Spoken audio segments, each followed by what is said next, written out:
Tangshila hastini pam operator ni dalbidal shalmung rokno teye Panchayat Director ni thani deputation yafarka CITU. Deputation yafarmani jorao manjaka CITU ni haste ozama Topon Das no khoboi CITU ni kubun ozama rok.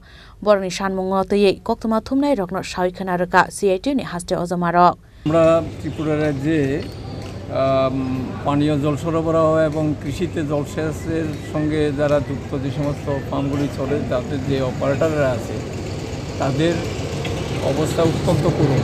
তাদের দীর্ঘদিনের কতগুলো সমস্যা, আমরা আগেও এই সমস্যাগুলি নিয়ে একাধিকবার দপ্তরের দৃষ্টি আকর্ষণ করছিলাম, এখনও তেমন কোনো সুরাহা হয়নি। তাদের এই সমস্যাগুলির ভিত্তিতে 11 দফা দাবিতে আজকে আমরা পঞ্চায়েত অধিকর্তার সঙ্গে আলোচনায় মিলিত হওয়ার জন্য এখানে এসেছি।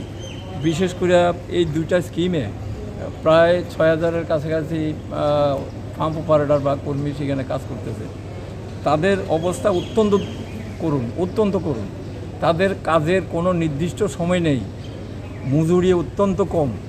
তাদের সামাজিক সুরক্ষা বলতে ইএসআই, প্রভিডেন্ট ফান্ড, কোনো ধরনের ছুটি ছাটা কিছুই তাদেরকে দেওয়া হয় না এবং মজুরি অত্যন্ত কম ছিল।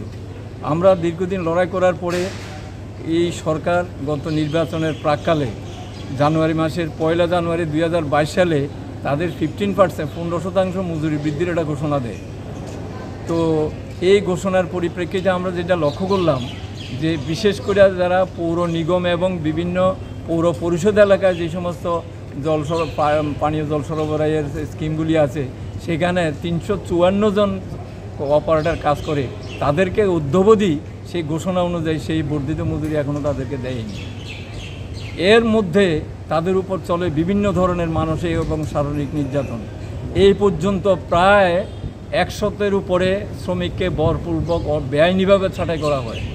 এর বিরুদ্ধে হাইকোর্টে মামলা করি আমরা সিআইটির পক্ষ থেকে, শ্রমিকদের পক্ষ থেকে বেশ কিছু মামলায় আমরা শ্রমিকেরা জিতে, কিন্তু কোর্টের নির্দেশের পরেও বেশ কয়েকটি জায়গাতে অদ্যাবধি যাদেরকে কাজে নিয়োগ করার কথা কোর্ট নির্দেশ দিয়েছেন তাদেরকে কাজে ফিরিয়ে নিতেছেন না। বিভিন্নভাবে জানাই করে এদের জায়গাতে অন্যদেরকে ঢুকিয়ে দেওয়ার চেষ্টা তারা করতেছে। এই ধরনের একটা দুর্বিষহ পরিস্থিতির সমস্যাগুলির সমাধান যাতে সুস্থ হয় তার জন্য 11 দফা দাবিতে আমরা আজকে ওনার সঙ্গে এই সময় থাকি। আপনার পরিচয়টা?